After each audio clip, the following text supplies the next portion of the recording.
শুভ সন্ধ্যা জানাচ্ছি সবাইকে। আজকে স্পেশাল একটা আপডেট এসেছে। আপডেটটা প্রভাতী দৈনিকে প্রকাশ হয়েছে। আপডেট হলো বহু প্রতীক্ষিত ৬,০৬৭ জন স্পেশাল এক্সিকিউটিভ পুলিশ অফিসারের রেজাল্ট বা ফাইনাল মেরিট লিস্ট বেরোচ্ছে।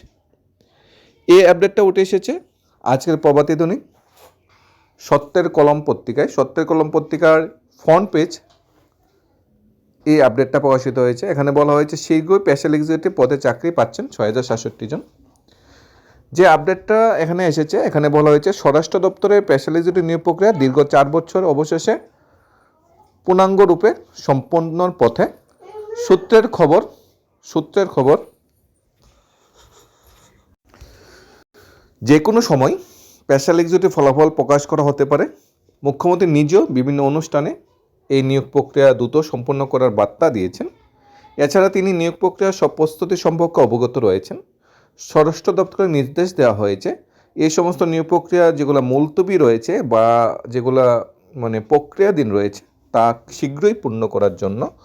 উল্লেখযোগ্য বিষয় হলো 2022 সালে স্বরাষ্ট্র দপ্তরে 6,067 জন স্পেশাল এক্সিকিউটিভ পদে চাকরির বিজ্ঞাপন বেরিয়েছিল। মন্ত্রী সুশান্ত চৌধুরী এই চাকরির বেতন বৃদ্ধির ঘোষণাও করেছে 2024 সনে।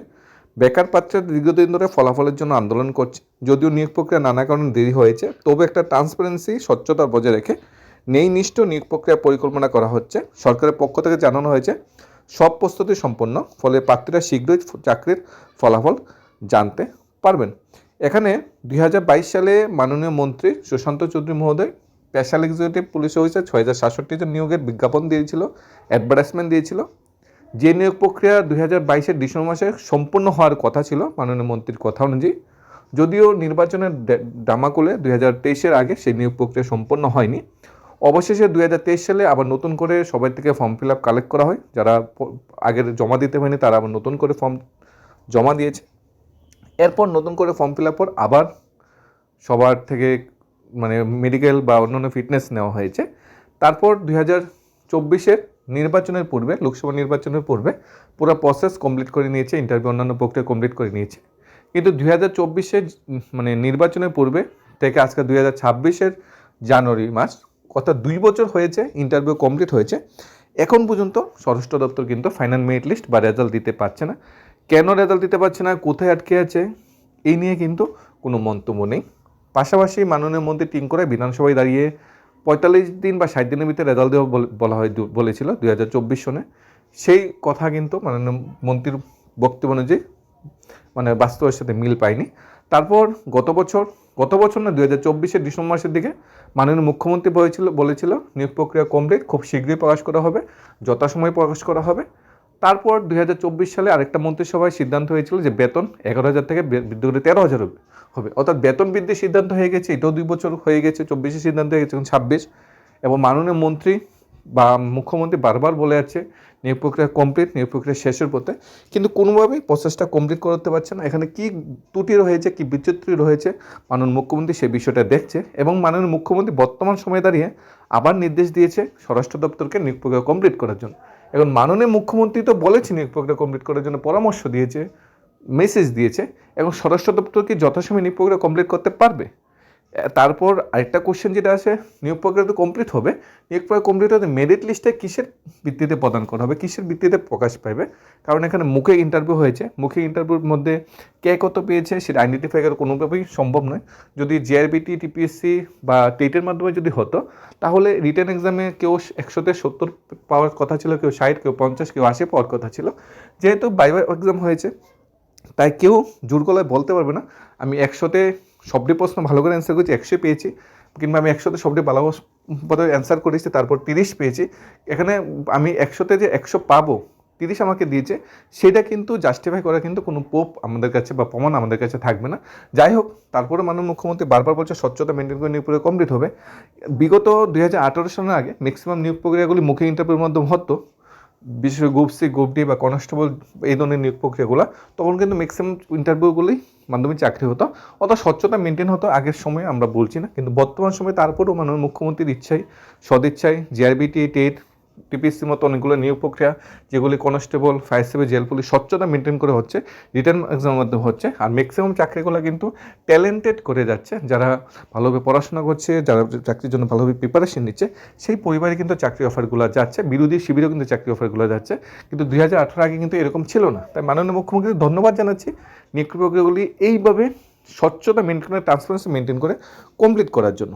এখন সর্বশেষ 2022 নিয়োগ প্রক্রিয়ার মধ্যে ফায়ার সার্ভিস পরীক্ষা হয়ে গেছে, জেল পুলিশ পরীক্ষার ডেট বেরিয়ে গেছে, এসটিজিটি সুপ্রিম কোর্টের বিচারাধীন, স্পেশাল এক্সিকিউটিভ যে আপডেটটা এসেছে ফাইনাল মেরিট লিস্ট, এটি মাননীয় মুখ্যমন্ত্রী নির্দেশ দিয়েছে শীঘ্রই মেরিট লিস্ট প্রকাশ করার জন্য। দেখো, সত্যের কলম পত্রিকায় এরপর প্রথম নয়, এর আগেও স্পেশাল এক্সিকিউটিভ বিষয়ে অনেক মেসেজ এসেছে, দৈনিক সম্বাদে এসেছে, প্রতিবাদী কলমে এসেছে, সন্ধান পত্রিকায় এসেছে, তারপর অন্যান্য যে প্রভাতী দৈনিকগুলো আছে, ত্রিপুরা দর্পণ হতে পারে, আজকের পরিহার, সমস্ত পত্রিকায় কিন্তু স্পেশাল এক্সিকিউটিভ বিষয়ে বারবার অনেকগুলো আপডেট দেয়।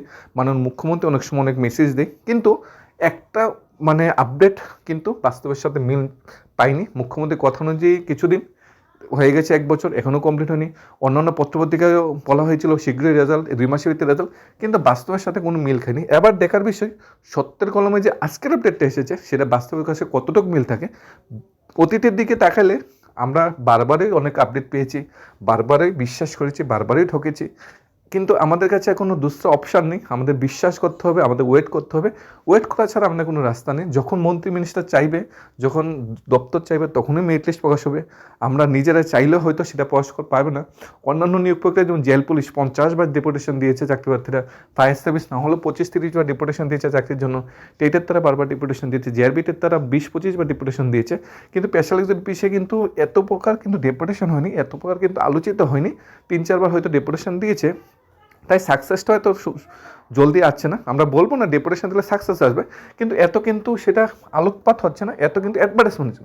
ম্যাক্সিমাম ইউটিউব চ্যানেলগুলো যদি স্পেশাল এক্সিকিউটিভ বিষয়ে বেশি কথা বলা হয়, বেশি আপডেট নিয়ে আসে, বারবার স্পেশাল এক্সিকিউটিভ বিষয়ে কোশ্চেন করা হয়, বারবার মুখ্যমন্ত্রীর কাছে সেই জিনিস মেসেজটা যাবে। পত্রপত্রিকায় যদি স্পেশাল এক্সিকিউটিভ বিষয়ে বেশি বিজ্ঞাপন হয়, একটা জিনিস নিয়ে যদি বেশি বিজ্ঞাপন হয়, বেশি আলোচিত হয়, সেটা কিন্তু ভালো একটা মেসেজ কিন্তু যায়, কারণ তাদের কাছে কিন্তু মেসেজটা যায়, এ বিষয়ে আলোচনা হচ্ছে। আমরা আজকে আলোচনা করেছি, অন্যান্য ইউটিউব চ্যানেলগুলো তো এই বিষয়ে আলোচনা করবে, বিভিন্ন পত্রপত্রিকায় এই বিষয়টা উঠবে, বেশি পরিমাণ আলোচিত হবে, বেশি পরিমাণ পত্রপত্রিকা উঠবে, বেশি পরিমাণ নিউজ চ্যানেল উঠবে, মানে কি যে মেসেজটা সরকারের কাছে খুব শীঘ্র যাবে, এবং সরকারের কাছে যখন জিনিসটা বারবার সামনে যাবে, তখন কিন্তু সরকার সে বিষয়ে চিন্তা করতে বাধ্য। তোমরা দেখবে স্পেশাল এক্সিকিউটিভ বিষয়ে কিন্তু মাননীয় মুখ্যমন্ত্রী কোনো ফেসবুক পোস্ট করলে বারবারই সবাই বলে স্পেশাল এক্সিকিউটিভ। তোমরা দেখবে মুখ্যমন্ত্রী গত 10টা-15টা ভিডিও দেখবে ফেসবুকে গিয়ে, সেখানে গিয়ে দেখবে ওনার ফেসবুক যখন উনি কিছু পোস্ট করে বা ভিডিও বা কিছু বার্তা দেয়, তখন সবাই স্পেশাল এক্সিকিউটিভ বিষয়ে কিছু লেখে।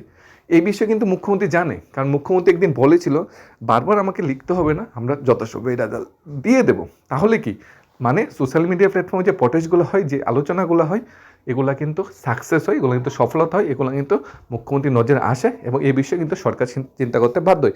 এখন দেখার বিষয় আজকের আপডেটটা কতটুকু সত্যি প্রকাশ করে। আমরা ভগবানের কাছে চাইবো, আমরা রিকোয়েস্ট করব, অনুরোধ করব, আমরা প্রণাম জানাবো, অ্যাটলিস্ট অন্যান্য নিয়োগ প্রক্রিয়াগুলি কমপ্লিট হোক, সবগুলোই চাই, কিন্তু অনেক কৃপা হবে, অনেক আশীর্বাদ পাবে ত্রিপুরার আপামর বেকার ছাত্র ভাই বোনরা। অ্যাটলিস্ট স্পেশাল এক্সিকিউটিভ নিয়োগ প্রক্রিয়া যদি খুব শীঘ্র হয়, মাননীয় মুখ্যমন্ত্রীর কাছে অনুরোধ, মাননীয় অন্যান্য মন্ত্রিসভার সদস্যের কাছে অনুরোধ, স্পেশাল এক্সিকিউটিভ নিয়োগ প্রক্রিয়াটা কমপ্লিট করার জন্য, এটাকে একটা বিশেষ পর্যায়ে নিয়ে ফাইনাল মেরিট লিস্ট প্রকাশ করে 6000 পরিবারের মুখে, 6000 ছেলেমেয়ের মুখে হাসি ফোটানোর জন্য। কারণ এই নিয়োগ প্রক্রিয়ার মধ্যে অনেক ক্যান্ডিডেটের ভবিষ্যৎ কিন্তু জড়িয়ে আছে। তাদের ভবিষ্যৎকে সুনির্দিষ্ট করার জন্য, ভবিষ্যৎকে সুনিশ্চিত করার জন্য, তারা মুখে হাসি ফোটানোর জন্য এই নিয়োগ প্রক্রিয়া কমপ্লিট করা দরকার। আমরা চাই অন্যান্য নিয়োগ প্রক্রিয়া কমপ্লিট হোক, সবগুলো নিয়োগ প্রক্রিয়া অন্যান্য নিয়োগ প্রক্রিয়া কমপ্লিট হলে ম্যাক্সিমাম 2000 জন চাকরি পাবে, কিন্তু স্পেশাল এক্সিকিউটিভ এমন একটা নিয়োগ প্রক্রিয়া, এটা কমপ্লিট করলে 6000 লোক চাকরি পাবে। ভাবা যায়, আর স্বরাষ্ট্র দপ্তরের ক্রাইমটা আরও কমে যাবে, আরও ডেভেলপমেন্ট হবে, আইন শৃঙ্খলা আরও উন্নতি হবে। অর্থাৎ ত্রিপুরা ডেভেলপমেন্টের জন্য, ত্রিপুরা উন্নতির জন্য, ত্রিপুরা সরকারের উন্নয়নের জন্য, ত্রিপুরার বেকার চাকরি ভাই বোন উন্নয়নের জন্য স্পেশাল এক্সিকিউটিভ নিয়োগ প্রক্রিয়া সিটও কমপ্লিট করা দরকার। আর আদালতে যে ফিক্সড পে বিষয়ে রায় দিয়েছে, এই রায়টা কিন্তু স্পেশাল এক্সিকিউটিভ চাকরিতে কোনো এফেক্ট হবে না। এটা কিন্তু একটা কন্ট্রাকচুয়াল 13,000 টাকা স্যালারি জব, কিন্তু ফিক্সড পে জব নয়। তাই এটার যদি রায় স্পেশাল দেওয়া হয় বা চাকরি অফার দেওয়া হয়, তাহলে আদালতের রায়ের কোনো অবমাননা হবে না। অনুরোধ, রিকোয়েস্ট, স্যার মাননীয় মুখ্যমন্ত্রী স্পেশাল এক্সিকিউটিভ বিষয়ে একটা মিষ্টি একটা সুন্দর নিউজ সবার সামনে তুলে ধরার জন্য। আমরা চাই মাননীয় মুখ্যমন্ত্রী ত্রিপুরার যে বেকার চাকরি ভাই বোন তাদের মুখে একটা সুন্দর হাসি ফোটাক। ধন্যবাদ।